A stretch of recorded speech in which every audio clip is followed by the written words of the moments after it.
Corporate lawyer या पोएटर या story writing या बुक राइटिंग, अजय जी आज आपको क्या कह के बुलाऊं मैं? तो उसमें देखते हैं बहुत ड्रामेटिक होते हैं, कोर्ट में जाएंगे, बहुत ज्यादा ड्रामा होगा, सुनना सुनाना। क्या एक्चुअल में रियल में कोर्ट्स वैसे ही होते हैं? तो ड्रामा तो होता है, हाँ हाँ, लेकिन जो आप फिल्मों में देखते हैं वो मेलो drama. Interesting episode lower courts में होते हैं काफ़ी सारे।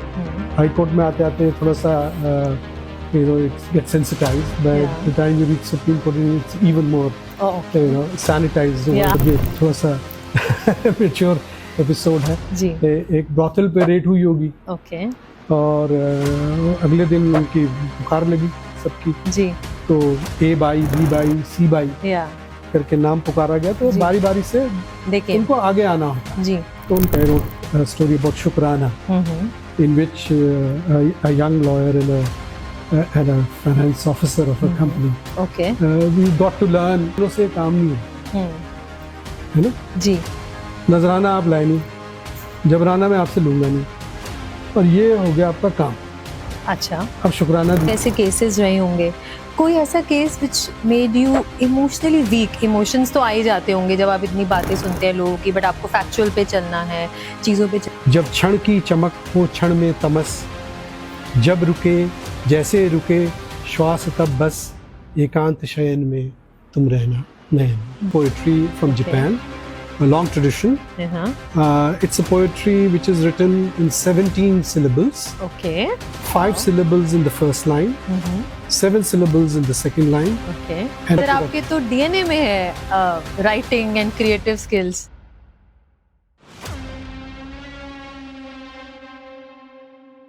कॉर्पोरेट लॉयर या पोएटर या स्टोरी राइटिंग या बुक राइटिंग, अजय जी आज आपको क्या कह के बुलाऊं मैं? What should I say? Ajay Ajay G would be better for me, G is okay, but I can't deny the G. No, not for that. It's just a completely respect. So I say that to everyone now, even to my kids also. Sometimes it came out like Rachit Ji and all, like that. So welcome to my show. Thank you very much. Thank you for having me here. Great. So first of all, I would quickly want to ask कि जैसे lawyer में हम TV shows में देखते हैं बहुत dramatic होते हैं, कोर्ट में जाएंगे, बहुत ज्यादा ड्रामा होगा, सुनना सुनाना। क्या एक्चुअल में रियल में कोर्ट्स वैसे ही होते हैं, कॉन्वर्सेशन वैसी ही होती है, या थोड़ा मेलो डाउन होता है, या उससे भी ज्यादा होता है? I have devoted about 5 years of my starting career to such practice. Out of about 34-35 years of work now.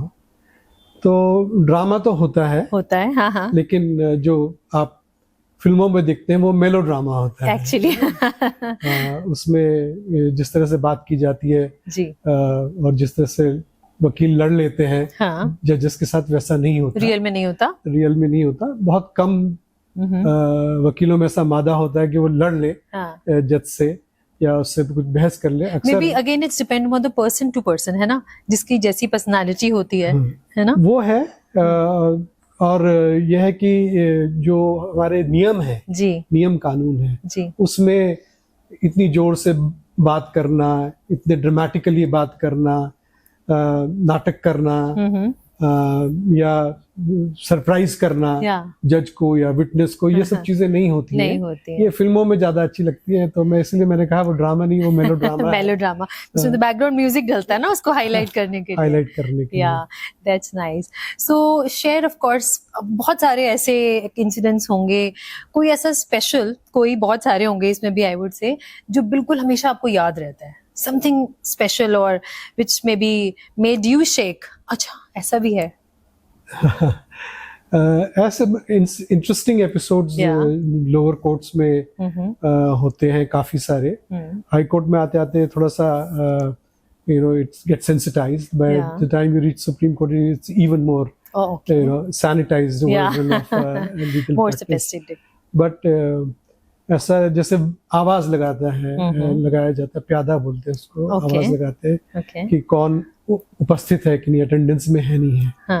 तो एक बार ऐसा हुआ कि आवाज लग रही थी, तो यस करके आवाज लग रही, तो देखा घूम करके, तो जो अक्यूज था वो था ही नहीं, कोई और यस कह रहा था। अच्छा। ओके तो वो क्लाइंट ने पहचान लिया कि ये तो वो नहीं है जो अक्यूज जिसको उपस्थित होना चाहिए था, तो जी। उसने बोला कि माय लॉर्ड ये तो वो आदमी है नहीं। हाँ उतने में ये आदमी भागा हाँ यहाँ हाँ। से ये बोलने के बाद, Must और be. वो जब भागा तो जो ड्रामा हुआ उसके बाद तो एक तरफ छूट गया, उसको पकड़ के लाए, पकड़ के लाए। पुलिस वाले भाग रहे हैं, 2-4 लोग और I know, I can understand. So, इस But- तरह के एपिसोड हुआ है। आई नो, बट अगर इसको हम फॉर्मली या लीगली देखें तो जब इस तरह के एक्सक्यूजेज आते हैं तो उनके चेकिंग नहीं होती किसी एंड पे कि अगर वो आ रहे हैं तो उसको कोई डॉक्यूमेंटेशन चेक होगा या वो सही है या नहीं, ऐसी कोई चेकिंग ऑफ कोर्स होती होगी। चेकिंग होती है। आप देखिए कि लोअर कोर्ट में इतनी भीड़ होती है ओके कमरे में जज के, हाँ हाँ क्रिमिनल मैटर्स में पर्टिकुलरली इतनी भीड़, इतनी हाय तौबा होती है ओके कि वो अक्सर जज की गर्दन फाइल के अंदर होती है। ओके हम्म। हाँ तो ऐसे ही एक और एपिसोड था, उसमें मतलब ये थोड़ा सा मैच्योर एपिसोड है। जी एक ब्रॉथल पे रेड हुई होगी ओके और अगले दिन उनकी पुकार लगी सबकी, जी तो ए बाई, बी बाई, सी बाई या करके नाम पुकारा गया, तो जी। बारी बारी से देखिए उनको आगे आना होता है। जी तो उनका जो लॉयर होगा वो सब करेंगे हम्म। जो भी होगा। तो उसी श्रृंखला में एक ए बाई बी बाई की जगह एक मर्द का नाम आया और उसको बाई के साथ प्रोनाउंस कर दिया। ओके तो जो भी नाम जी। आदमी का रहा होगा, हाँ क्योंकि वो सीरीज में लिखे हुए थे तो ओके। उसने उसका नाम भी उसी के साथ प्रोनाउंस उसके कर साथ कर दिया। दिया। अब ये साहब जो थे वो एक अलग केस में, एक फाइनेंशियल फ्रॉड के केस में ओह उनको so arraign किया mistakenly है। they have taken the name. तो सारा का सारा जो कोर्ट है ये जो मर्दानगी बाई है I know. वैसा ही ह्यूमन बन गया। इनका वेट कर रहे थे। I know. Yeah. एपिसोड्स हैं, it's difficult to Yeah, list them I know, I can in understand. general that you see as a lawyer where you know I have in fact written about one of those, one or two of those stories. Particularly I wrote a story about Shukrana, in which a young lawyer and a finance officer of a company, Okay. we got to learn नए शब्द। Yeah. तो उसमें वो बोलता है कि आप हमारे लिए नजराना लाए हैं Okay. कहानी में। तो हम कहते हैं नजराना क्या होता है? हम तो अंग्रेजी बोलने वाले लोग वकील हैं और ये अंग्रेजी कंपनी के मालिक हैं। जी। साथ में नजराना क्या होता है कि देखिए जी, आपको काम होना हो, हम नजराना लाएंगे तो आगे जब काम होगा तो मैं आपका ख्याल रखूंगा। Oh. तो नजराना हो गया। हाँ तो और वो हमारा काम रोके हुए था, थोड़ा कर भी रहा था थोड़ा बहुत, फिर कहता है कि और जबराना लाए, जबराना होता है। अच्छा। तो जबराना क्या होता है? हाँ जबराना क्या होता है? कहते हैं आपका मेरे से काम होना हो, मैं जबरदस्ती आपसे पैसे ले लूं। ओह जबराना। जबराना हो गया। और वो लिख रहा है हमारी फाइल पे, कुछ नोटिंग कर रहा है। ओके और ये रियल एपिसोड है, हम सीख रहे हैं, हम यंग surprising, से हाँ? है लॉयर है, हाँ। सीख रहे हैं। उसके बाद वो कहते हैं देखिए आपका इतने दिनों से काम नहीं हुआ है ना, जी। नजराना आप लाए नहीं, जबराना मैं आपसे लूंगा नहीं, और ये हो गया आपका काम। अच्छा। अब शुक्राना दीजिए। So sweet. That was nice, हाँ? सो इस तरह की कहानियां होती हैं हाँ कि करप्शन जिसमें है। इसी तरह से मैंने एक और कहानी लिखी जी। अपनी किताब में, अपनी YouTube पर भी उपलब्ध है। जी। उसको कहते हैं हम भ्रष्टाचार का नंगा calendar. Okay. And you know that calendar will you will many people can link it that there was a famous calendar at one point in time in India. Actually, हाँ. Yeah, we cannot name it for obvious Yes, of course. reasons. We should not. And how the desire for that calendar by a particular politician led to a series of events, you know, that is captured in that story. Okay. तो उस कहानी में हमने लिखा है कि वो उसको किस पर्पस के लिए वो कैलेंडर चाहिए थे, वो तो खैर सब जानते ही हैं। हाँ। और उस कैलेंडर को लेने के लिए उसको कैसे अरेंज करें, क्योंकि वो कम प्रिंट होते थे जी, है ना, तो उसको कहाँ से लाएं। तो एक्साइज डिपार्टमेंट को पूरा क्रियान्वित किया गया, क्रियान्वित किया कि वो सब के सब चलेंगे, काम करेंगे, चलेंगे, हाँ। ऑपरेशनलाइज किया। तो टॉप से नीचे लेवल तक एक्साइज डिपार्टमेंट ने एड़ी चोटी का दम लगाया, तब वो कैलेंडर मिले। तो वहां भी नजराने से ही काम हुआ था? हाँ, ये भी नजराना ही है ना, नजराना ही से। नजराना, शुक्राना, जबराना जो भी है जी। पर ये कैलेंडर की कहानी भी है, इस तरह के करप्शन की कहानी आपको काफी जगह मिलती रहेगी, देखती रहेगी। करप्शन तो एक अनदर सेट ऑफ चैप्टर है ना, for each and every country, will not say only for India but for each and every country we see that. Okay, so since we are talking about your book, सो मैं देख रही हूँ अंतरंग सतरंग। जी, yeah, it's a nice book. I just started reading this book. I ordered few days back, so little brief about this book, can I see this? yeah, sure. Yeah, it's nice. Ajay Jugran ji, it's a very nice. Thank you. Yeah, so brief about little bit so that our viewers can have a gist about Yeah. it and they can buy it and read it. Yeah. पहले देखिए, मैं शुरुआत में बचपन में या as a teenager मैं शैतानी में या छेड़खानी में या टांग खींचने के लिए लिखता था। Okay. और फिर पैसे की दौड़ चली, वकालत में घुस गए, कॉर्पोरेट वर्ल्ड में घुस गए। जी जी। तो ये कविता पीछे छूट गई। ओके। है ना, तो लिखना विखना सब छूट गया। हाँ, प्रायोरिटी नहीं रहती, मुझे लगता है एक एज फेज में एक प्रायोरिटी नहीं रहती हमारी उतनी। हाँ, और साधनों को इकट्ठा करना है जीवन में, ये तो रहते ही है ना कि अब ये गाड़ी आ गई, अब घर आ गया, ये सब चीजें करनी होती हैं। जी। तो दुर्भाग्य से जीवन के लिए दुर्भाग्य से चाइनीज वायरस आया, है ना, तो कोरोना आया। तो ये जो लोग दौड़ रहे थे पैसे के पीछे, क्लाइंट्स के पीछे, इंटरनेशनल ट्रैवल और नेशनल ट्रैवल, इधर उधर दौड़ रहे, तो सब घर बैठ गए। सब बैठ गए, उनमें से मैं भी एक था। हम भी थे, मैं भी थी, एवरीबॉडी वाज देयर। तो अब जब घर बैठे तो 4-5 दिन तो काम चला लिया, थोड़ी सी बागबानी करके, थोड़ा टीवी देख करके। अब टीवी पे वो death, illness, lot of cases, medicine के अलावा कुछ दिखाए ना, तो it was a dark time. Yeah, it was a dark time, especially the first phase. People were really scared of. So that kind of kicked back the creative juices. So I think maybe as a diversion, maybe whatever was inside you for which there was no time to express. Actually, you got time to revive your. So that came out, and I started writing tidbits of poetry, and then nobody was meeting anybody out, right? Yes. So the only medium that was left was to send it over WhatsApp, emails. So I used to send it to my friends like you and send it out and ask them to read. And then maybe for the next 3 days I didn't send something, so I would get a call, यार आपने कविता नहीं भेजी। That's nice. तो मैंने बोला कविता नहीं भेजी, तुमने पढ़ी भी? कि हाँ यार वो बहुत अच्छी लगी, वो तितली वाली अच्छी लगी, या वो माझी वाली अच्छी लगी। Very nice. अच्छा, मैंने कहा ठीक है। तो थोड़ा सा एनकरेजमेंट मिला, मैंने और लिखी। फिर जब लोगों ने फॉलो अप किया, ये होते होते ये एक संकलन, एक कंपाइलेशन एवरीडे तैयार हो गया। नाइस। और जब वो तैयार हो गया, तैयार तो क्या हुआ, मतलब not properly arranged, randomly collection. तो जब ये खत्म हुआ सिलसिला कोविड का, कोरोना का, तो लोगों ने कहा भाई तुमने इतनी सारी कहानियां लिखी, इतनी सारी कविताएं लिखी, अब इनकी किताब बनाओ। तो मैंने बोला भाई मेरा काम था लिखना।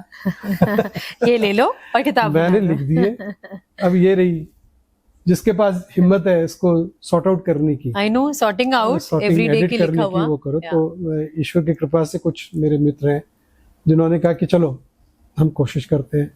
फिर ये हुआ कि कवर कौन बनाएगा, तो कवर कैसे बनेगा, तो अंतरंग सतरंग बनेगा। इस तरह से you have chosen? जी, वेरी नाइस। तो इस तरह से इस संकलन, इस किताब का जन्म हुआ। तो ये इसकी बैकग्राउंड स्टोरी है। Very nice. I just read few pages of your book, but sir आपकी command English as well as Hindi इतनी अच्छी है कि हिंदी के वर्ड्स भी, मैंने ये सुना था one of my friend कि अमिताभ बच्चन जी के बाद आपकी इतनी शुद्ध हिंदी can listen, और आज मैं उसको लाइव सुन पा रही हूँ और देख पा रही हूँ, and I'm little amazed also कि they both are really different sections all together. जो अगर हिंदी में है तो प्रॉपर शुद्ध हिंदी के साथ इतना ज्यादा कनेक्टेड है। Sorry, I am out of the topic, but since this book is in Hindi और मैं आपको सुन रही हूँ, so how this is from the childhood कि हिंदी भी इतनी strong and in English, so it's a requirement of today's world. So इसके पीछे एक कहानी है। yes, I would love to listen. Hindi तो मेरी मातृभाषा है, जी जी है ना, दूध बोली है जी, जो माँ के दूध से बिल्कुल मिली बिल्कुल है, वो भाषा है। जी जी, तो वो तो वैसी है ना, शरीर में है, हृदय में है, yeah. मस्तिष्क में है। हाँ। अंग्रेजी मुझे नहीं आती थी, और उस जब ये चौथी या पांचवी में थे तो हमारे पिताजी का ट्रांसफर हो गया हैदराबाद जी, और वहाँ हम जिस स्कूल में गए वहाँ हिंदी बोलने पे 5 पैसे का फाइन लगता था। ओह, तब तो 5 पैसे भी बहुत होते थे। 5 पैसे हमारा जेब खर्च था। यस, तो अगर हिंदी बोलेंगे तो 5 पैसे पनिशमेंट भी मिलेगा और 5 पैसे भी गए। आई नो, तो बड़ी दुविधा थी। कंपल्सरी है, अब तो बोलना ही बोलना है। अब तो बोलना ही बोलना है। तो हमने अंग्रेजी बोलना शुरू किया। नाइस। अंग्रेजी ऐसे बोली धुआंधार कि हर हिंदी के वर्ब में आईएनजी लगा दिया। Say little those words of your childhood. Would love to listen. I am Kiscoing. I'm Kiscoing from here. Yeah. Because I'm going from here was difficult. Yeah, Kiscoing. Yeah. Kiscoing from here. है. That's quite funny. Yeah. Why you शिकायत लगावी? अजगल खोरी करेंगे। So खाली वो अंत में उसके ING लगा के हमने कहा कि ये अंग्रेजी आई बोला और ING लगाया है लास्ट में, ये अंग्रेजी इस तरह से शुरू हुई। फिर क्या हुआ कि ये इससे काम नहीं चलेगा, डेफिनेटली। तो कॉमिक पढ़ करके देखते हैं, कुछ कोशिश करते हैं कॉमिक पढ़ने की। अच्छी ब्यूटीफुल कॉमिक्स होती थी पहले, बहुत प्यारी छोटी छोटी लाइंस में कंपाइलेशंस होती थी।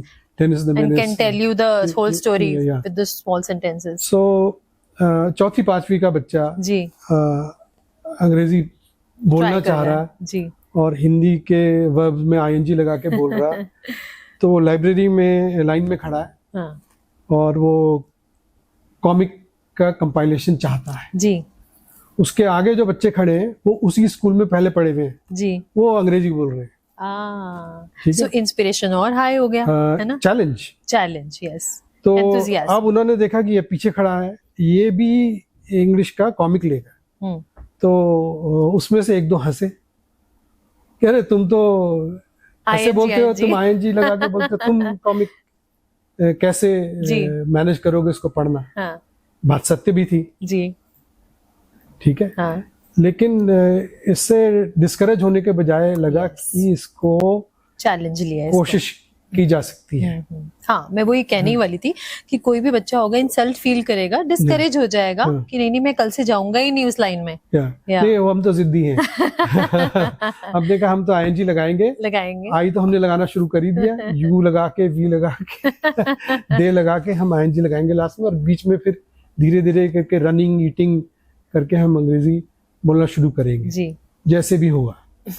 तो भाग्यवश ये सिलसिला शुरू हुआ, और भाग्यवश जैसे आप कह रही हैं इंसल्ट के बजाय लगा कि चैलेंज है। जी बिल्कुल। तो हमने कहा चलो इसको भी करके देखते हैं। और उसी समय थोड़ा बहुत थिएटर स्टेज का काम स्कूल में जो होता था उसमें जैसे छोटा छोटा रोल मिलना शुरू हुआ, तो टीचर्स ने रिकग्नाइज करना शुरू किया कि भाई ये जो है खड़े होकर कविता पढ़ सकते हैं या नाटक में छोटा सा रोल कर सकते हैं। तो जो हिंदी भाषी नहीं भी थे वो भी थोड़ा सा, respect is too strong a word, but they became slightly more caring about it, because इसको स्टेज पे देखा था, है ना? वो स्टेज पे इसने वो लाइन बोली थी, इज यूजफुल, है ना? You know that kind of a kid, so that enabled just about everything else. So that is how I learned. So I Hindi मेरे दूध में जो मैंने पिया उसमें है, और रगों में है जो खून बह रहा है जी, और अंग्रेजी मैंने लड़के सीखी है। इसलिए कोशिश ये रहती है कि उसको अच्छी तरह से बोला जाए और लिखा जाए। और क्योंकि प्रोफेशन चूज किया लॉ का जी, तो इतने सारे साल आपने अंग्रेजी में लिखा, अंग्रेजी में बोला जी है, तो वो अपने आप सुधरती चली गई। बिल्कुल बिल्कुल। अब वो अमिताभ बच्चन जी की जैसी है या नहीं है, वो तो एक एग्जाम्पल है कहने का या शक्ति कपूर जी की जैसी। ये डोंट मैंने कंपेयर सच थिंग, दो he is also very nice person personally, but उनको कैरेक्टर वैसा है, कैरेक्टर के हिसाब से बोल रहा हूं। नहीं नहीं सर ऐसा नहीं है। मुझे तो मैंने जैसे आते ही आप before we started this shooting मैंने आपको क्या बोला कि you look like a golf player, so you should start playing, you know आपकी पर्सनालिटी इतनी अमेजिंग, इतनी डैशिंग पर्सनालिटी है, you should start playing golf, है ना। मैं गोल्फ खेलने की कोशिश करता, लेकिन I believe that it is an elitist game, it takes a lot of time. या आई नो दैट। बाकी ये थोड़ा सा राजस्थानी लुक है तो नहीं I might consider polo, but I am थोड़ा डरा हूँ आजकल मक्खियों से। अच्छा, you can say that. So I am a little worried कि इसको खेला जाए, इसलिए मैं थोड़ा बहुत टेनिस पे थोड़ा ध्यान है। I know, that's good, that's also nice, yeah, very nice. Golf play में अभी golf playing की जब हम बात कर रहे थे off the camera, so you were telling about a story about your father कि जब you know किसी की marriage भी थी, तो can you say again that story little bit for my viewers? हमारे घर में हमारे पिताजी से बड़ा, और जो मेरे जीवन में मैंने अपने पिताजी से बड़ा स्पोर्ट्स मैनियाक नहीं देखा। Okay. तो वो अगर भारत खेल रहा है तो कंचे का गेम हो या गिल्ली डंडे का, भारत खेल रहा है तो वो पूरा गेम भारत है, मतलब भारत को जीतना, मेरा भारत महान है, मेरा भारत महान, इसको जीतना जरूरी है, इसको देखना जरूरी है, और सीरियसली फिर खेलना भी और खेलने सारे गेम जी, इंडोर आउटडोर सारे गेम खेलने। ग्रेट। तो वो एक स्पोर्ट्स मेनिया उनको बहुत था, टू द एक्सटेंट दैट मुझे याद है मेरी बड़ी बहन की शादी हो रही है और क्रिकेट का मैच चल रहा है। Oh my God. और क्रिकेट का मैच चल रहा है और उन दिनों ट्रांजिस्टर्स होते थे जी, और उन्होंने कहा कि भाई देखो शादी हो रही है, इंतजाम सब कुछ हो गया है, मेरे लिए मेरी गद्दी लगा दी जाए, मैं यहाँ बैठ करके जिसको मिलना है वो मेरे से मिलेगा, कमेंट्री ऑफ नहीं होगी। That's something amazing, हाँ। अब कमेंट्री में आपको पता है मैच तो ऊपर नीचे जाएगा, और तब तो हेडफोन्स भी नहीं होते थे। हाँ, और मैच भी तो ऊपर नीचे जाएगा, बिल्कुल एक्साइटमेंट लेवल ऐसा नीचे ऊपर, तो कभी इंडिया अच्छा करेगी कभी बुरा करेगी, तो उसके अकॉर्डिंगली शादी इस तरफ चल रही है, इधर यहाँ मूड का स्विंग हो रहा है कि अब इंडिया का प्लेयर 90s में खेल रहा है और वो अगर आउट हो गया इस बीच तो किसी की मुसीबत आई। Oh my god. तो अच्छा, you used to shout, you used to say something to like kids also, आप लोगों को कुछ डांट देते थे, हल्का फुल्का लगा भी देते, उस जमाने में चलता था, लगाना तो आम था उस टाइम। हाँ, मैंने तो चेतन चौहान जी के चक्कर में 1-2 थप्पड़ भी खाए क्योंकि उन्होंने सेंचुरी बनाई नहीं। हाँ, और वो 90 पे आउट रहते थे, और वो शैतानी कूदा फांदी या घड़ी गिरा दी या कोई फूल गिरा दिया या खाना गिरा दिया या कुछ और कर दिया, उसके वो खेल रहा पोर्ट ऑफ स्पेन में और हमें देहरादून में, और आपकी वजह से हुआ है। मेरी वजह से वो आउट हो गया। Oh my God. इसकी आगे की कथा ये है कि चेतन चौहान, एक फ्लाइट डिले थी कुछ, तो दिल्ली में काफी भीड़ जमा हो रही थी, तो मैंने देखा कि चेतन चौहान जी आ रहे हैं। अच्छा, ओके। एयरपोर्ट पे उन दिनों शायद वो पॉलिटिक्स में नए आए थे या आने वाले थे, तो वैसे भी मैं उनको पहचानता था जी, तो मैं सीधे उनके पास गया, मैंने उनको नमस्ते करके बोला, hi Chetan, how are you. He was a nice man. He also extended it. मैंने उनसे बात करने लगा, मैंने उनसे बोला मैंने आपके चक्कर में पिटाई खाई है। So you must be surprised what you were saying. उनको बड़ा आश्चर्य हुआ कि आप कौन, मैं कौन, आप क्यों पिट गए मेरे चक्कर में। मैंने कहा आपने सेंचुरी नहीं बनाई, I know. उसका सारा ठीकरा हमारे सर पे फूटा। So फिर आपने उनको स्टोरी बताई कि ऐसे 90s था। Very nice person. Yeah, must be. That was a nice thing, हाँ। But बचपन में ऐसी चीजें आम हुआ करती थी, है ना। If I talk about in my childhood also, तो ये चीजें हो जाती थी। My mother also used to very you know freak about the matches, the cricket matches. So आज क्रिकेट मैच है तो पहले से तुमने टाइम से खाना खा लेना है, अगर मॉर्निंग में स्कूल है तो उसकी तैयारी खुद कर लो, होमवर्क करके बैठ जाना, और मुझे आवाज नहीं आनी चाहिए, यू नो, लाइक दैट। फिर पापा आना तो पापा ने भी ज्वाइन कर लेना, like that. So that's something nice, you know. So tell something more about your books. एक आपकी ये बुक है, and then we can see this one. जी, एक दूसरी किताब मैंने पहले तो अंतरंग सतरंग लिखी जी, उसके बाद जब ये लिख ली तो लोग कहने लगे कि ये हिंदी कविता है भाई, हम तो पढ़ नहीं सकते, हमें समझ में नहीं आ रही, थोड़ी कठिन हिंदी है जी, अगर तुम अंग्रेजी में लिखोगे तो हम तुम्हारी किताब खरीदेंगे। मुझे लगा कि इनको कोई अवसर नहीं देना, इन लोगों को जो कह रहे कि हम अंग्रेजी पढ़ेंगे और अंग्रेजी की किताब पढ़ेंगे जी। तो मैंने अंग्रेजी की शॉर्ट स्टोरीज लिखना शुरू किया, the bridge on the river song. Yeah, I can. सो और ये सारी कहानियां देहरादून, गढ़वाल, उत्तराखंड से जुड़ी हुई हैं, कुमाऊं से जुड़ी हुई हैं, Nice. उस क्षेत्र से जुड़ी हुई है। देहरादून से शुरू होती हैं या वहाँ खत्म होती हैं, या वहाँ से शुरू होती है देहरादून में खत्म होती हैं। ये कहानियां मैंने लिखी। और अगेन चैलेंज कि आपने कहा कि हिंदी नहीं पढ़ेंगे, तो मैंने कहा आपको अंग्रेजी पढ़वाते हैं। But what was the inspiration of this book, especially the Dehradun की stories? कि only like people were saying कि English में लिखो, इसलिए there was some other back push which was making this right to you. Yeah, there is a link between this book and the Hindi poetry book. Okay. So when I had written the Hindi poetry book, आप तो देखिए, दोस्त तो सभी कहेंगे बहुत अच्छी लिखी, हाँ, हाँ, है ना, रिश्तेदार भी कहेंगे बहुत अच्छी लिखी, जी। एक दो लोग आपको सत्य बताएंगे किताब का। जी। तो हमारी एक जो हमारी टीचर थी 5वीं क्लास में, जिन्होंने हमें पढ़ाया था, तो उनको भी मैंने किताब दी, तो वो बहुत पढ़ती हैं। और उनका बेटा भी फिल्म प्रोड्यूसर डायरेक्टर है, तो काफी पढ़ती हैं। तो उन्होंने एक दिन मुझे कहा कि तुम शॉर्ट स्टोरी लिखो, Okay. लघु कथाएं लिखो। तो मैंने बोला क्यों? तो उन्होंने कहा कि जो तुम्हारी जो शैली है, जो तुम्हारा स्टाइल है पोइट्री का भी, वो कथात्मक है। आप कविता में कहानी कह रहे हैं, ठीक है? Got it. और कहानी, देखिए, कविता में जब कहानी कहेंगे तो निचोड़ के लिखेंगे, उसका सारांश लिखेंगे। अब कविता तो लंबी हो नहीं सकती, है ना, और लंबी होगी तो फिर कविता नहीं रहेगी, वो कहानी बन जाएगी। कहानी बन जाएगी, लोगों को समझ आए ना आए क्या होगा। तो आपने, क्योंकि केंद्रीय भाव, सारांश तो आपने लिख दिया, निचोड़ तो आपने लिख दिया है कथा का। सारी कविताओं में नहीं, कुछ कविताओं में जो कथात्मक हैं, अब इनको आप बढ़ाइए, इनको फैलाइए, और इनको कथा स्वरूप लिखिए, कथा के रूप में, लघु कथा के रूप में लिखिए। तो यहाँ से बात शुरू हुई। एक कहानी लिखी, कोई चाह रहा था कि उनके संकलन के लिए मिल जाए कहानी। हमारे एक कजिन जो अब नहीं रहे, वो हमारे काफी इंस्पिरेशन थे, आलोक भाई सकलानी जी। तो उन्होंने मेरे को फेसबुक या फोन करके या कुछ मैसेज भेज के लिखा कि why don't you contribute to this collection. वो हमसे बड़े थे, हम बड़े आदर सम्मान से उनको देखते थे। तो मैंने अपनी एक दो कहानी उस प्रतियोगिता के लिए भेज दी, संकलन के लिए भेज दी, और मैं भूल गया। क्योंकि पता चला 4-5 महीने के बाद कि उसकी जो पहली कहानी है जो चुनी गई है, वो मेरी कहानी है। और 10वीं कहानी भी मेरी है। सो 2 कहानियां उसमें चली गई।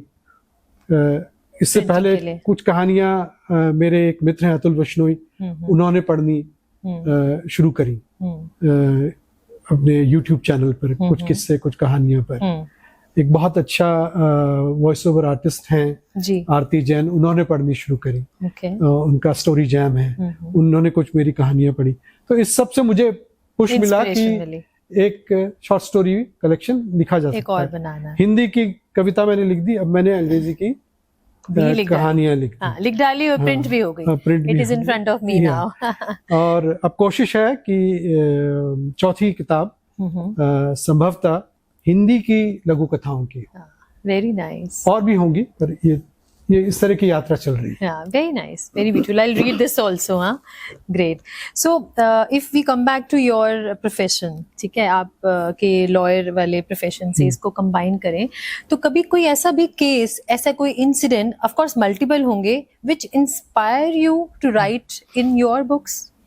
मैंने जैसे आपको थोड़ी देर पहले कहा, शुक्राना, जबराना, नजराना, तो वो तो रियल एपिसोड्स पिक करे हैं। इसी तरह से भ्रष्टाचार का नंगा कैलेंडर, जी। इसी तरह से इस किताब में एक है the benefit of the doubt, वो कहानी इसके अंदर है। सो लॉ इंस्पायर करता है कहानियां। अब यह है कि हम specifically we can not write client exactly, definitely, yes, things like that. अभी एक मेरा कंपाइलेशन चल रहा है अनकैनी स्टोरीज का। तो उसमें एक मर्डर स्टोरी है, which is inspired by a case. Actually, I was asking such kind of things only. Yeah, because your you're that level where you have to perform as your profession, but same time some emotional touch also comes sometimes in between कि आपको professionally तो करना है but कोई चीज आपको touch कर जाती है, और being the writer, being जो जिसके हाथ में पेन पेपर होता है ना, फिर वो लिखने से रुक नहीं पाता है. I believe that because मैं छोटा छोटा कभी कभी लिखती हूँ मैं भी, तो इसलिए मेरा क्वेश्चन एक्चुअली वही था कि ऐसा कोई emotional touch which made you right कि नहीं आज मतलब वो टच हो गया, आज मेरे को जाते ही ना मतलब ऐसा होता है कि मुझे लिखना है, यू नो. देखिए ऐसा है कि अगर आपके पास कहानी नहीं है तो आपके पास किसी को इन्फ्लुएंस करने की शक्ति नहीं है. I can understand. आप कोई भी संवाद हो, कोई भी कॉन्वर्सेशन हो, कोई भी बिजनेस डील हो जी, आप साड़ी खरीदने जाएं उसमें भी कहानियां निकल आती हैं. बिल्कुल बिल्कुल. अरे वो मैडम आई थी, सुनीता मैडम, वो तो ये वाली ले गई, वो भी कहानी है. आई नो, सेल्समैनशिप जिसको बोलते हैं, वो इन्फ्लुएंस करने की कोशिश कर रहा है. जी जी, है ना. आप मेडिसिन में डॉक्टर के पास चले जाएं, आपको एग्जामिन करने के बाद या तो आप बताएंगे कि आप कोई कह देंगे कि ऐसी कहानी है, ऐसा घर में चल रहा है, या डॉक्टर साहब आपको बता देंगे कि अरे ऐसा हुआ था, ऐसा होता है. कहानियां चल रही है, कॉन्वर्सेशन को इंटरेस्टिंग बनाता है, वो नित्य चलती रहेगी जी. और अगर आप पीछे चले जाएं अपने बचपन में, तो आप जब पहली, चौथी, पांचवी जो भी क्लास में थे, तो आपको कुछ कहानियां याद होंगी जो आपको जीवन पर्यंत थ्रू आउट योर लाइफ याद रहे. They will influence you. Yes. Baba Bharati की कहानी, जिसमें वो डाकू उनका घोड़ा चुरा लेते. बाल भारती की कहानी. बाबा भारती गलत हो गया, कोई नहीं. तो जब तक कहानी याद है, मूल उसका कहानी है. ईदगाह की कहानी, हामिद की कहानी जी, ये कहानियां आपके साथ है. रिक्की टिक्की टैवी, अगर आपने पढ़ा हो, आई हर्ड नॉट रेड, कहानी होती थी. ये कहानियां आपको छोड़ती नहीं है जहन में, if you are actually reading them thoroughly. ये आपको इन्फ्लुएंस करती है. बिल्कुल बिल्कुल. आप गणित भूल जाएंगे, आप फिजिक्स भूल जाएंगे, लेकिन कहानी जो आपने बचपन में, जिसने आपको झकझोरा होगा, जिसने आपकी आंखों में एक नम एक अश्रु ले आई, इमोशन लेके आई, वो आपको याद रहेगी. Because while reading it we start imagining that, और कनेक्ट करने लगते हैं हम अपने साथ. या कई बार अपनी ही सिचुएशन होती है या किसी की देखी होती है ना. तो हम क्या है, वकालत में हम नीरस लिखते हैं. ओके, है ना, क्योंकि इमोशन हटा दिया उसमें से. हाँ, मैं वही, इट्स अ कॉन्ट्राडिक्टरी थिंग. लेकिन अगर आप नीरस लिख सकते हैं जिसमें रस ही नहीं है, जिसमें फैक्ट्स हैं, फिगर्स हैं, लॉजिक है, आर्ग्यूमेंट है जी, पर रस नहीं है. इंटेलेक्चुअल रस हो सकता है, पर एक आम आदमी को इन्फ्लुएंस करने वाला, उसको प्रभावित करने वाला रस नहीं है. तो आप क्या कर रहे हैं कहानी में? जब आपको नीरस लिखने का अनुशासन आपके पास है, तो आप सरस लिख रहे हैं. आप उसमें इमोशन, फीलिंग ऐड कर रहे हैं. तो यहाँ से मेरी कहानी का तो मूल आधार यही है, क्योंकि मैंने जितना भी अपने प्रोफेशन में लिखा, व्यवसाय में लिखा, वो नीरस लिखा है ना. अब सरस लिखना है, क्योंकि अब मैं चाहता हूं कि आम आदमी, जो मेरा मुवक्किल भी नहीं है, जिसका कानून से कोई सरोकार नहीं है जी, वो पढ़े और वो उसको कुछ प्रभाव पहुंचे उस कहानी का. वो कोशिश है. अब वो होती है नहीं होती है वो अलग बात है, पर हम अपनी तरह से सर, आपके तो डीएनए में है writing and creative skills. That's I hope so, but let's see. Because of course I gone through with your date of birth since what we discussed yesterday. You are number 3 by birth and your destiny is total 8. So 3 is of course giving you that inspiration to write stories and poetry, because it brings creativity, skills and strong communication skills which you already having. और अगर हम 8 number की बात करें, जो आपका destiny number है, तो 8 क्या दे रहा है आपके प्रोफेशन में? जस्टिस है, डिसिप्लिन है, पावर दे रहा है आपको टफ सिचुएशन के साथ फाइट करने की. That's already there. और दैट क्रिएटिविटी और अथॉरिटी का जब कॉम्बिनेशन हुआ, so we can see that you are writing books also when you are very famous lawyer also.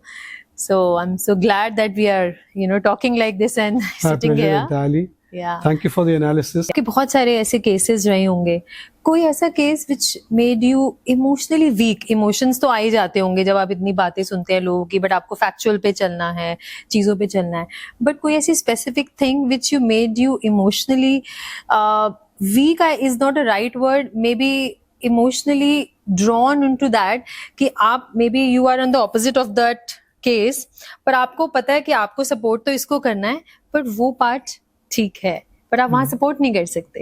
ऐसा कोई केस था which you want to share?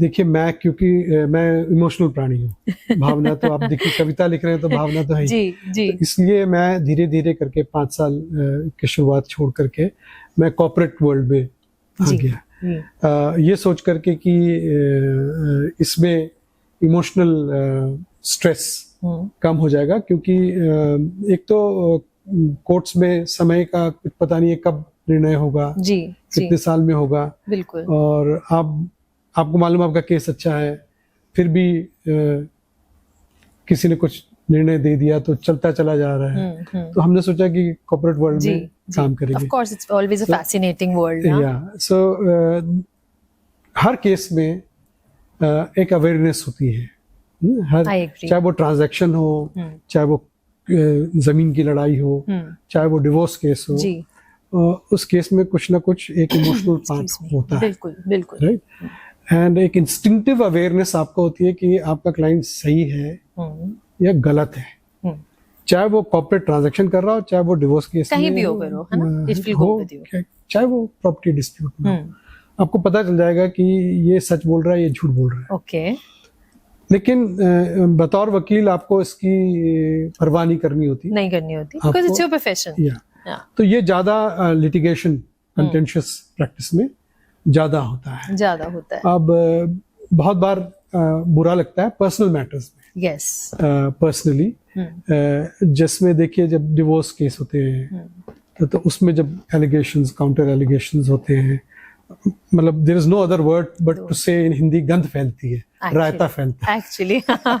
ऐसा सुना है, किसी को ना ही जाना पड़े, आई ऑलवेज विश। जब फैमिली के प्रॉपर्टी सेटलमेंट्स होते हैं, कोई बना के जाता है, कोई बाप दादा खूब संपत्ति जमा करके जाता है, और भाई बहन फाइट करते हैं, cousins, relatives, it's very normal, उस पे लड़ते हैं। उस समय मतलब वो तो छोटी सी बात है कि उनकी लड़ाई है, उस समय लगता है कि क्या जीवन यही है?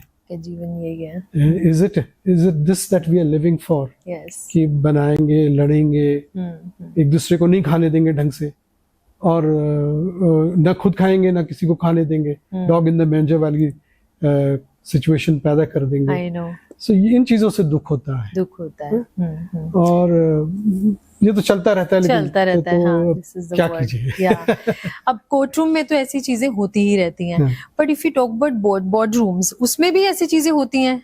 Boardroom, everybody is driven by profit, self-interest. Actually. Yeah. Whether we like it or not, right? So, and then sometimes even in the controlled environments where you feel that this is a better environment. हंगामा नहीं है, लेकिन objectives are clear.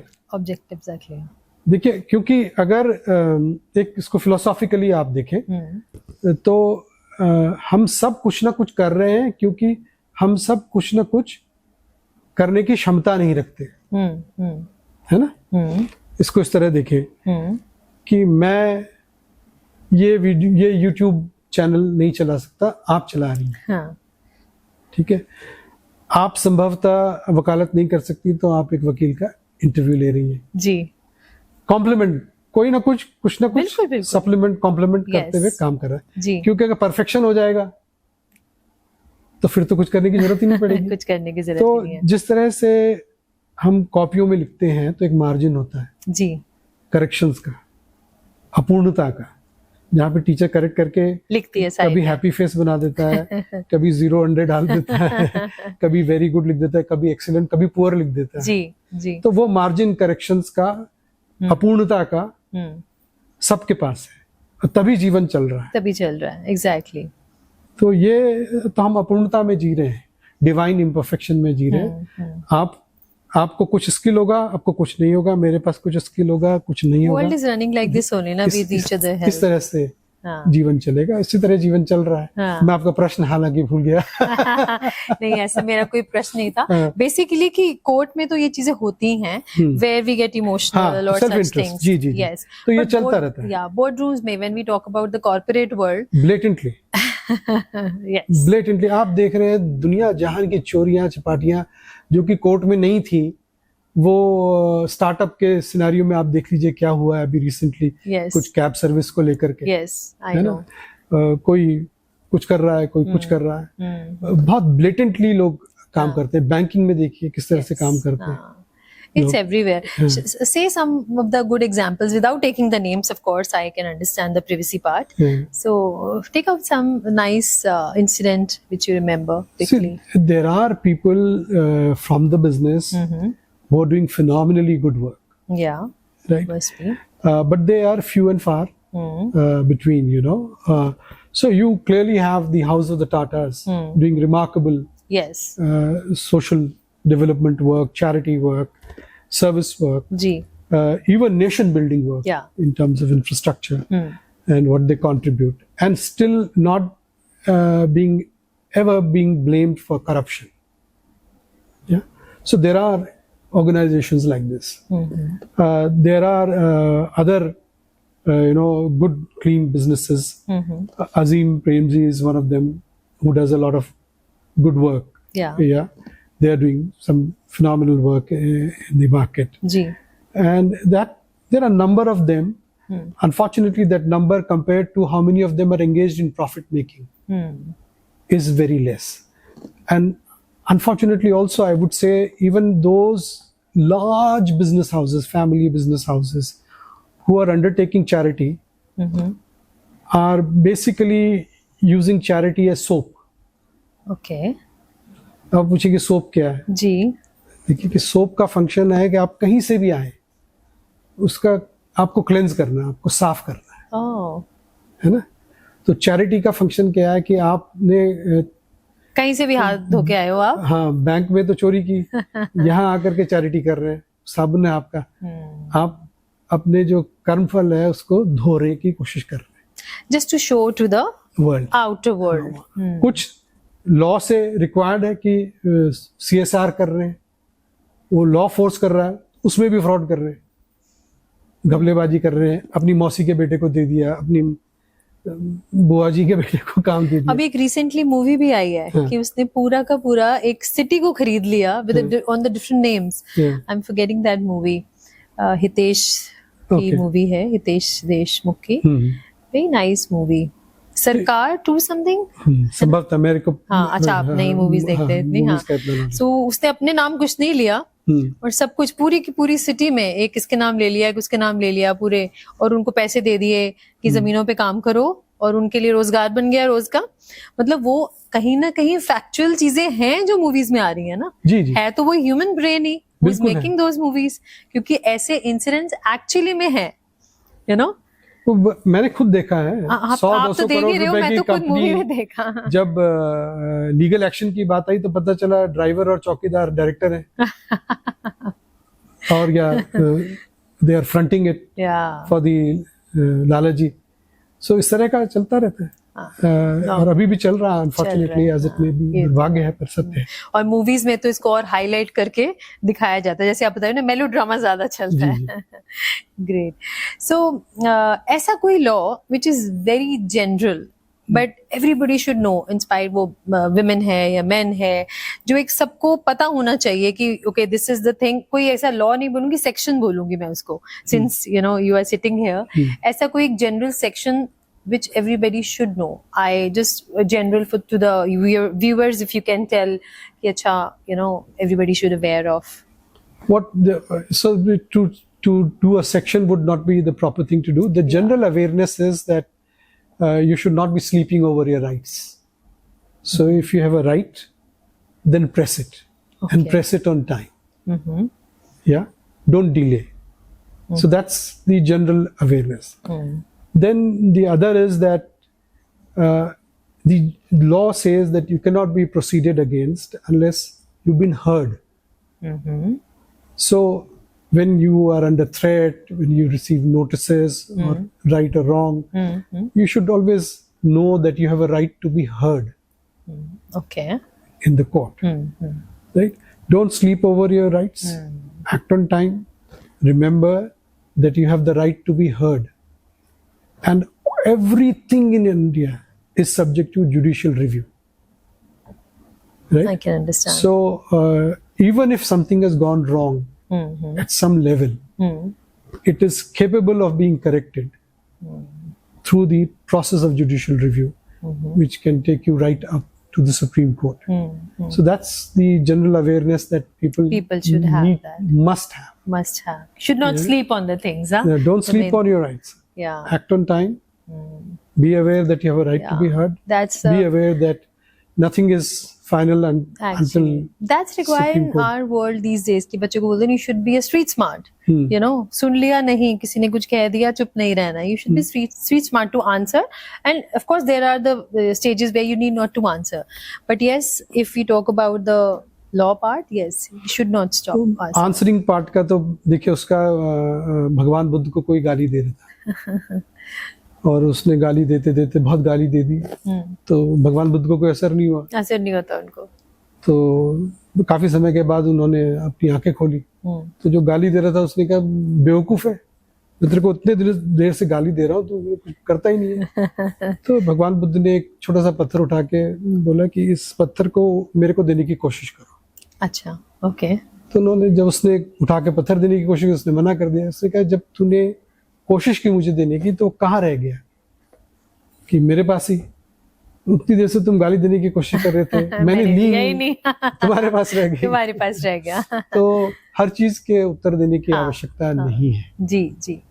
क्योंकि जो गलत कह रहा है देखिए आप उसका एक दूसरा ये कि दुश्मन से लड़ने के लिए दुश्मन की तरह होना आवश्यक जरूरी नहीं है. डेफिनेटली नहीं आवश्यक है. आवश्यक है. अच्छा. आपको उसी फाइट करना पड़ना. जब आप लड़ेंगे दुश्मन से तो आपको उनकी तरकीबें सीखनी पड़ेंगी. जब आप उनकी तरकीबें सीखेंगे उनकी तरतीबें सीखेंगे तो आप वही हो जाएंगे. है ना, वैसा व्यवहार करने लगेंगे, आप प्रतिबिंब हो जाएंगे. है ना. बट इसका एक और पहलू भी है. You should not leave your own pattern to fight the war. Some people can fight with words, with actions, and some people can only fight with the silence. सत्य है. Yes. लेकिन युद्ध की बात हो रही तो उसमें क्रिया है कि कुछ करेंगे. Yes. है ना. कुछ हिंसा होगी. Yes. चाहे वो शाब्दिक हो. Yeah, I was into more philosophical and you were into more practical level. चाहे वो शाब्दिक हो चाहे वो मानसिक हो. जी जी. चाहे वो भावनात्मक हो. जी. हिंसा तो है ही. हिंसा तो है ही. है ना. आप हिंसा करेंगे तो आप उसको उसके फैक्ट्स समझने पड़ेंगे. वो क्या कर रहा है, उसके पैतरे क्या है, उसकी टैक्टिक्स क्या है, उसकी स्ट्रैटेजी क्या है. वो सीखते सीखते कहीं ना कहीं आप भी वैसे हो जान पाएंगे कि ऐसे मुझे इससे लड़ना है. है ना. लड़ने के लिए उसकी बातें भी सीखनी. कि ये जो साधु की भी आप बात बताए थे 5 नंबर मरकरी की कि उनको वर्ड से गालियों से तो फर्क नहीं पड़ा. है ना. उन्होंने ली नहीं तो पत्थर से कोशिश की और वो कर नहीं पाया. बिल्कुल. है ना. तो फिर उसको समझ आ गया. वो नेक्स्ट टाइम ऑफ कोर्स उन चीजों से तो ट्राई नहीं करेगा किसी और चीज संभव था. तो इसलिए जब कोई गाली दे, जब कोई दुर्व्यवहार करे तो आवश्यकता नहीं है कि आप उसका प्रत्युत्तर दें. जी जी. जब तक वो आप पर, मुझे लगता है जब तक आप पर वो आक्रामक होकर के हिंसा नहीं करता जी तब तक आप उसको करे कोशिश. हाँ, करता रहे, कोई बात नहीं. कुछ देखे कि कितना आपका आत्मनियंत्रण है और कितना उसका है. कितना उसका है. जी बिल्कुल बिल्कुल. कोशिश करें. ग्रेट. That's wonderful.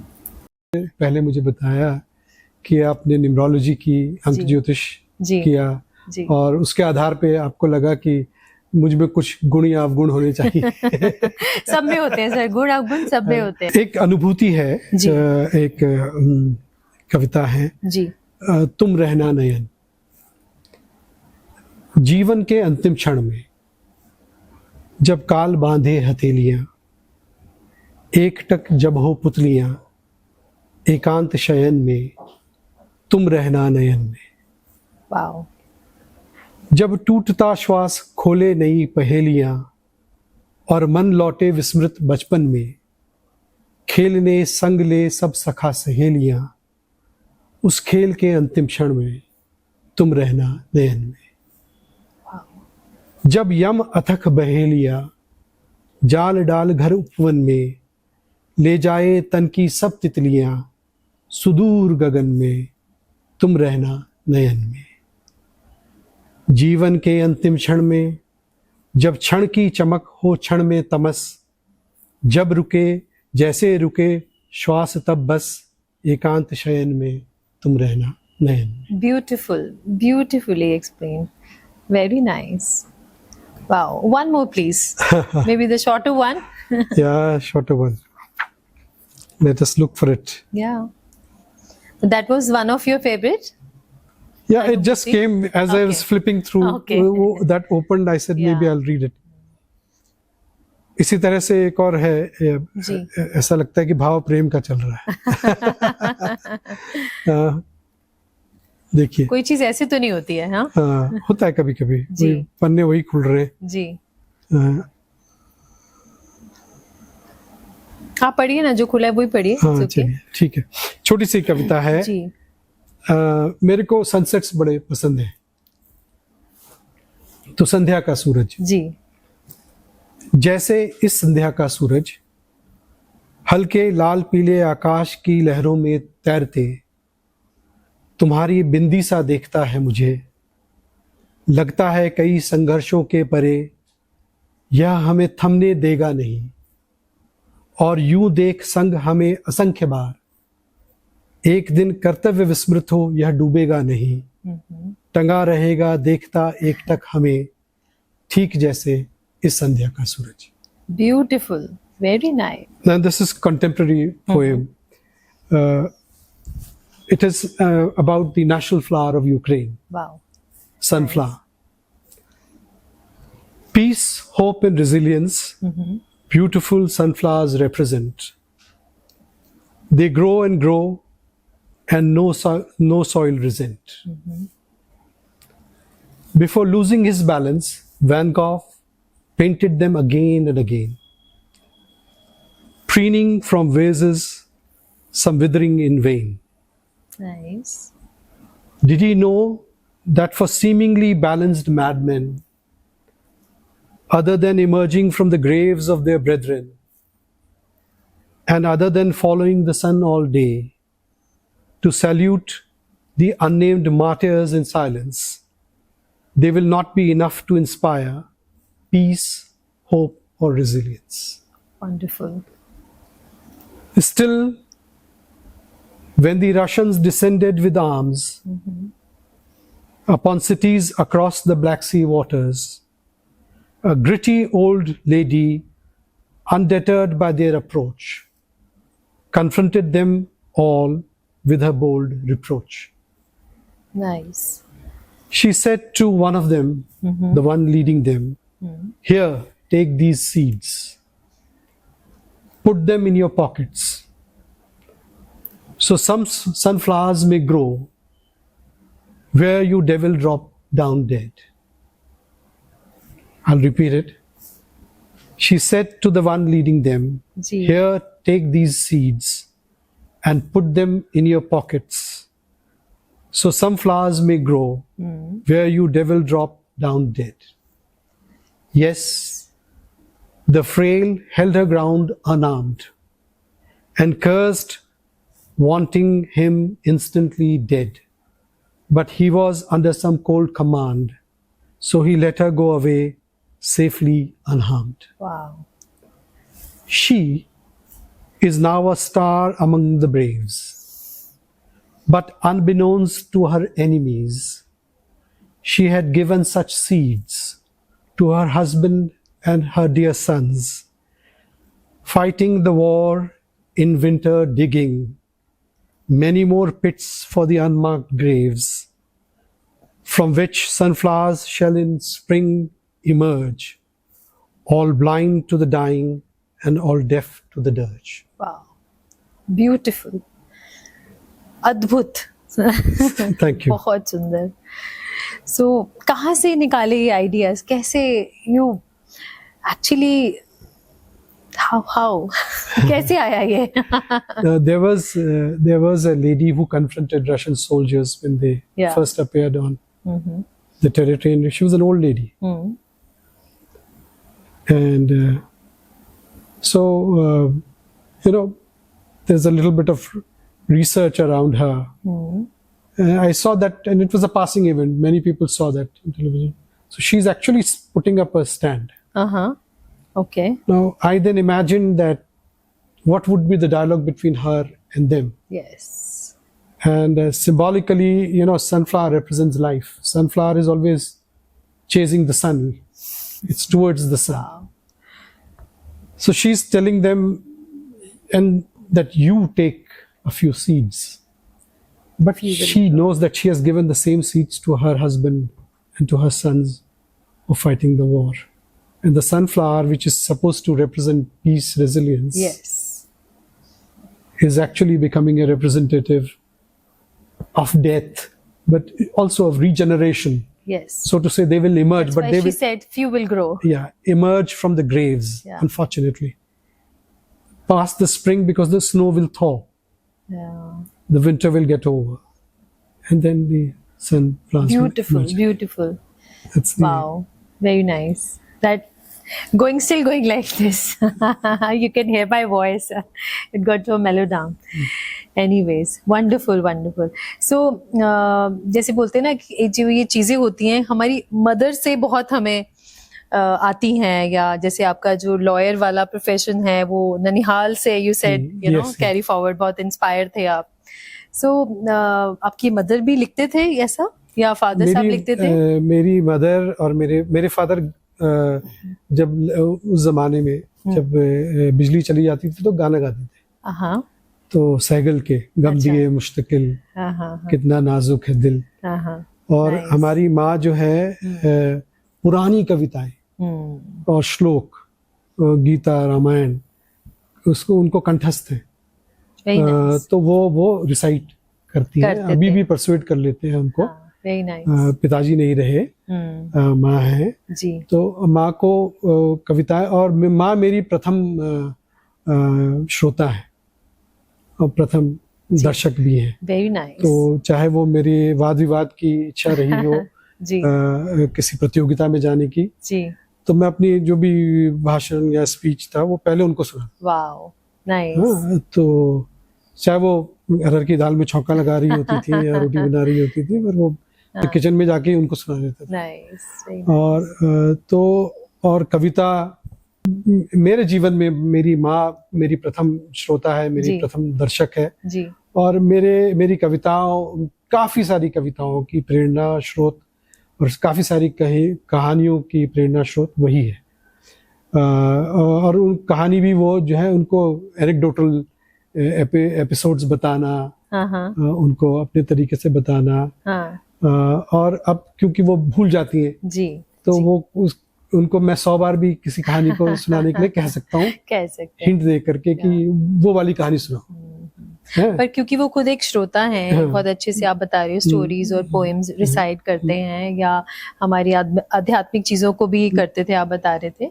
तो उनको आपकी पोएम सुन के कितना अच्छा लगता होगा. हाँ, क्योंकि मेरी कविताएं, बहुत सारी कविताएं मेरी माँ पर है. नाइस. तो जैसे अक्सर कवि लोग करते हैं तो घर और माँ पे लिखते हैं. मैंने कविता अपनी माँ पे लिखी है. आपको हो सका तो पढ़ के भी सुनाऊंगा एक कविता अपनी माँ के लिए. जी. तो माँ भाषा है, जैसे हमने कहा दूध बोली है, माँ से भाषा है, माँ से कविता है जी, और माँ से ही कहानी भी है जी. माँ ही श्रोता है, माँ ही दर्शक है जी, और प्रेरणा भी माँ ही. बिल्कुल बिल्कुल. ये भी कविता है. Very nice. I thought you are telling me this, क्योंकि वो है ना कि पोएट को या कवि को कहने की जरूरत नहीं पड़ेगी कि आप उस कविता सुनाओ. शायद ये वही बात हो गई कि you started and you said. So ऐसी कोई एक स्पेसिफिक चीज जो आपकी मदर ने नॉक किया हो and that was a life lesson for you, और आपको आज भी याद हो. मतलब माँ के बहुत सारे बातें हैं जो विजडम की जो बातें हैं. तो जी. हमारी माँ एक तो वो कहती है कि किसी के आह मत लेना, बड़े लोग कहते हैं ये चीजें, है ना? गरीब की तो लेना मत, कमजोर नहीं की, लेना। निर्बल और निर्धन की नहीं लेना। आह मत लेना। तो ये बात है हृदय में कहीं ना जी कहीं जी।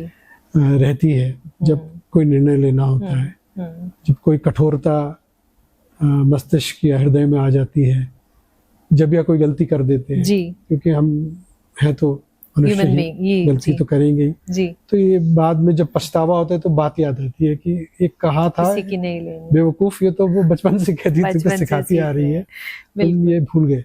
दूसरा हमारी माँ का, ये दो बातें मैं बता रहा हूँ ऐसे जी।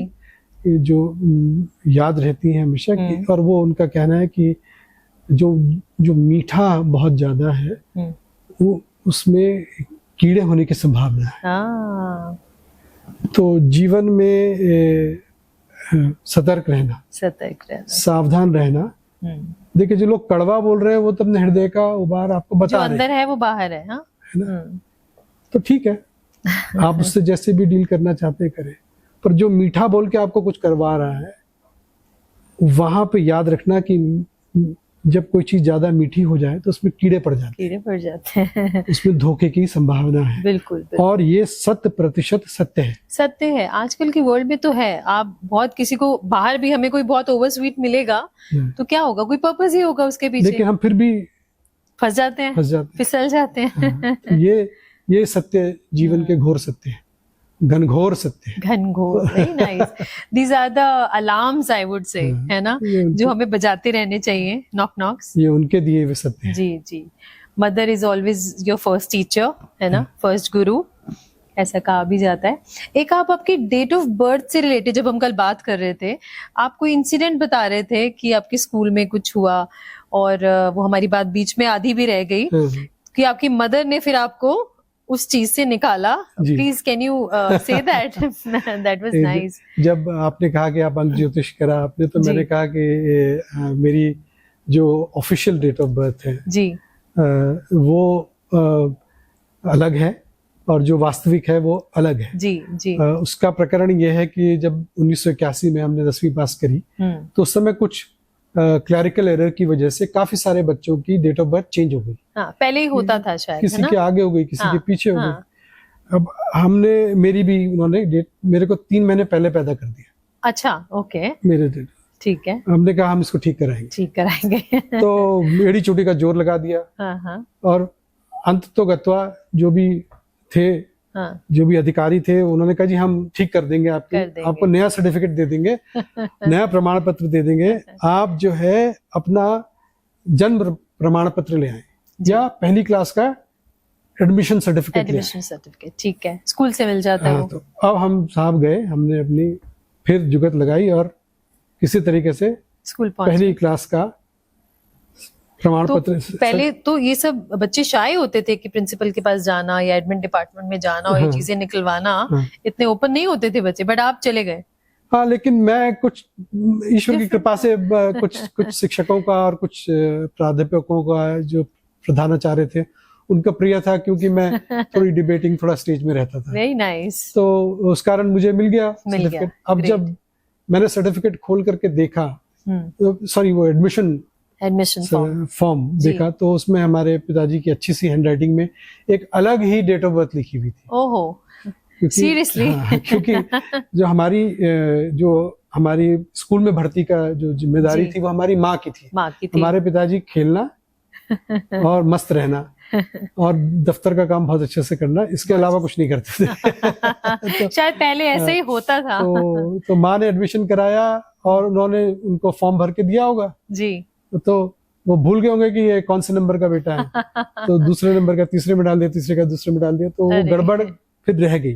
तो मुझे बड़ी चिंता हुई, इसका बड़ा कष्ट हुआ, क्योंकि मुझे ग्रेगोरियन कैलेंडर के अनुसार स्कॉर्पियो होने का बड़ा गर्व है। लगता था कि बड़े पावरफुल लोग होते हैं, ये होते हैं, वो होते हैं, क्योंकि उन दिनों लिंडा गुडमैन की किताब होती थी, उसमें बड़ा अच्छा विवरण होता था स्कॉर्पियोस का, बड़े पावरफुल अमंग्स अदर थिंग्स। तो मैंने कहा कि ये तो मेरी डेट ऑफ बर्थ बदल दी, तो मैं बड़ा गुस्से में, थोड़ा तड़पा भी, गुस्सा भी हुआ, पर मैं करता क्या करता। तो फिर माँ ने बुलाया कि बेटे देखो ऐसा है, अब जो तुम्हारी कोई जन्म पत्री बना करके तुम्हारा जो कमजोर समय है हाँ, वो निकाल कर तुम पर कोई तुम्हें चोट नहीं पहुंचा सकता। हावी नहीं हो पाएगा। हाँ। हाँ, पहले तो उसकी एनालिसिस ही गलत होगी, क्योंकि वो किस पर आधारित है, जो सर्वविदित आपकी जन्म तिथि है, जी, एक्चुअल पे नहीं है। एक्चुअल पे नहीं है। तो ये चीज उनके अनुसार ये राजाओं की जन्म पत्री और उनकी जन्म तिथि और उनका जन्म समय छिपा दिया जाता था,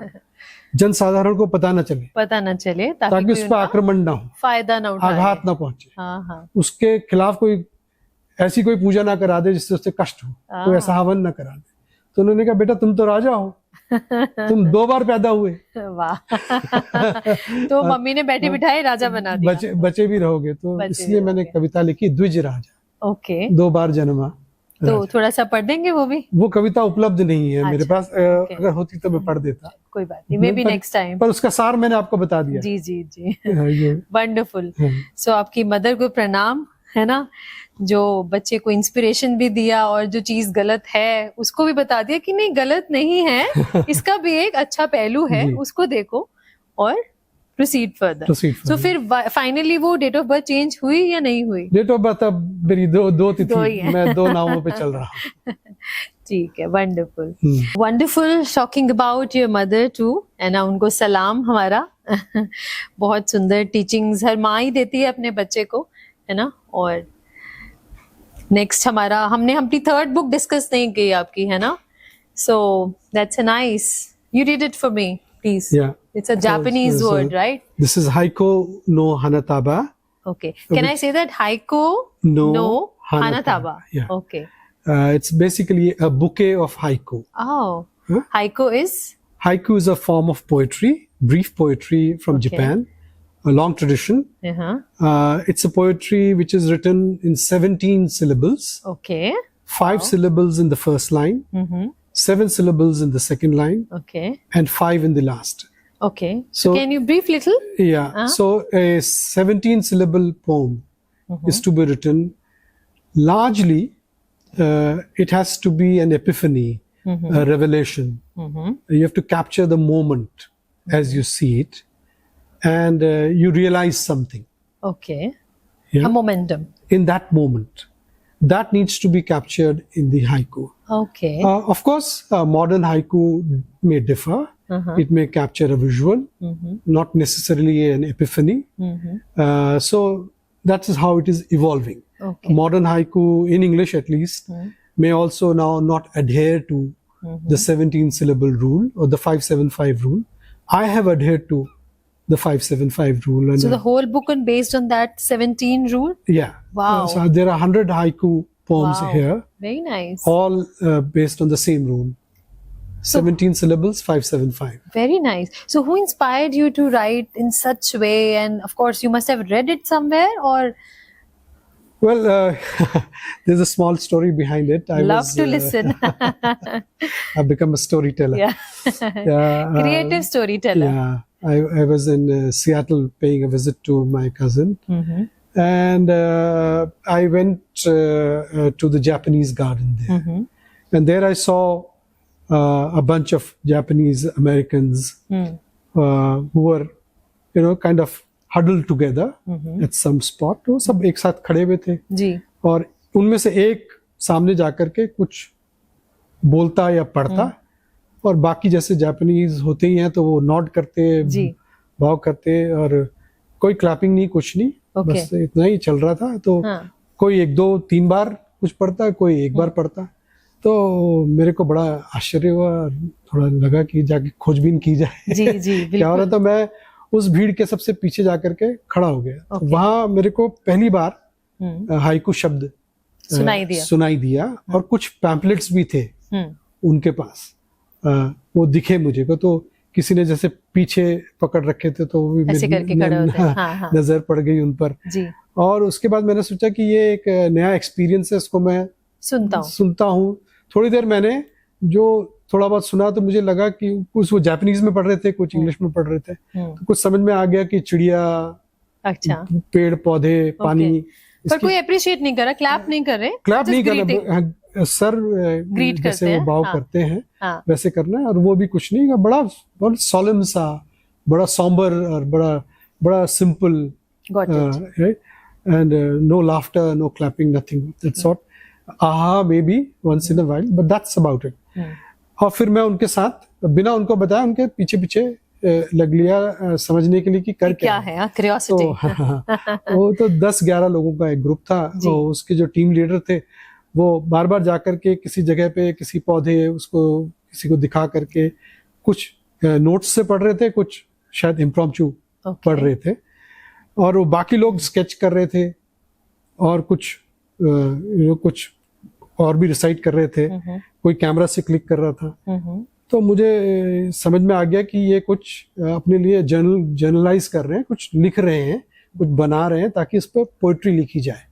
कुछ ऑब्जर्व कर रहे हैं. और कुछ ये व्यक्ति जो है बता रहा है जो उनका लीडर है हाइकू के बारे में. आपकी क्यूरियोसिटी और बढ़ गई कि क्या है ये. मैंने कहा इतना अच्छा फॉर्म कुछ लग रहा है, जाके देखा जाए जी. तो जब मैं लौटा तो उसके बाद मैंने थोड़ी रिसर्च करी तो मुझे हाइकू पोएट्री के बारे में पता चला, इसका फॉर्म पता चला. फिर मैंने सोचा कि ये भी तो वॉक करते करते ही हाइकू लिख रहे थे. तो मैं भी वॉक करते करते, ट्रैवल करते करते, गाड़ी में बैठे बैठे जहाँ भी संभव हो सके तो कोशिश करता हूँ कि लिखूं haiku. Very nice. And here the result in the form of book. Please can you read and explain जो आप 17 words का बोल रहे हो, please एक पढ़ के बताइए. और would love. We'll try. Yeah. So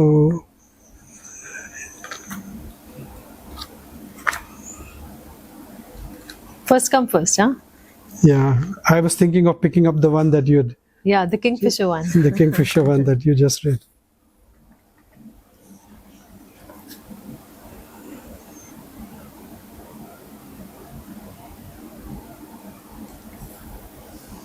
So I'll just read. I'm not reaching that one, but yeah, it's okay.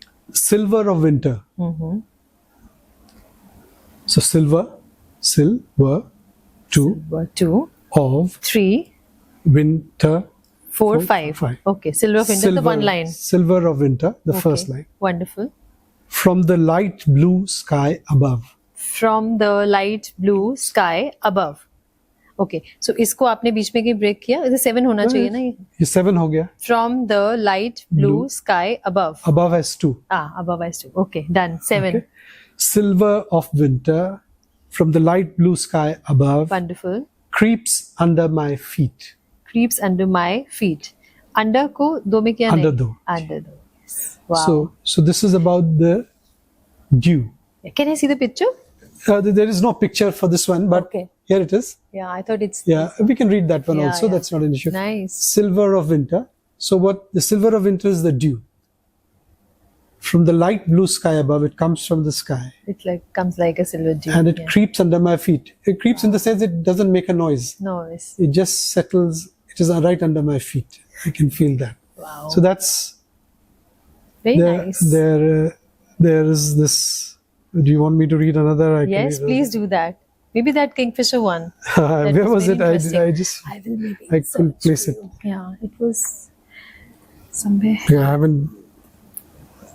Wow, there was a Kingfisher. Just nicely. I see. Yeah, it's here. Okay. Yeah. Kingfisher in tux. Yes. Yeah. Here is the one that you liked when you were flipping through. Yeah. Kingfisher in tux. So you can figure out. Yeah. Kingfish. I can easily imagine the blue kingfisher with the white wings. Also the syllables kingfish. Yeah. Okay. 3, yes. 4, kingfisher. 5 in tux. Yeah. So the kingfisher in tuxedo. If you look at the kingfisher from behind, it sometimes to the people who have imagination will tell you that it is wearing a tuxedo. Wearing tuxedo. Yeah. Yes. Praying in shallow water. It is hunting in shallow water. Praying in shallow water. Oh, 7 words again. 7 words again. Snacking at ebb tide. Snacking at ebb tide. 5 again. 5 again. So snacking at ebb tide when the tide is receding, because when the tide recedes, the surface becomes visible. Yes. And the surface is full of edibles. The creeps, small fishes. So the crabs and beautiful small little insects there. So how do you combine all these together, the poetry, the picture, the imagination, and this method of 5 7 5? Wow, This is something really wonderful. Thank you. Very nice. Wow, मेरा मन तो कर रहा है मैं और सुनती जाऊं आपसे और आप चीजें बताते जाओ, but we have to I think wind up somewhere, है ना? तो thank you so much, I am so glad meeting to you and I hope, I wish हम दोबारा से मिलेंगे और बहुत सारी बातें जो आज नहीं कवर कर पाए उससे फिर से करेंगे. Thank you so much for coming here and giving your precious time. Thank you very much. It was a pleasure. And it was different because it combines with the occult. Yes. So wonderful. Thank you very much. Thank you, Ji. Thank you so much.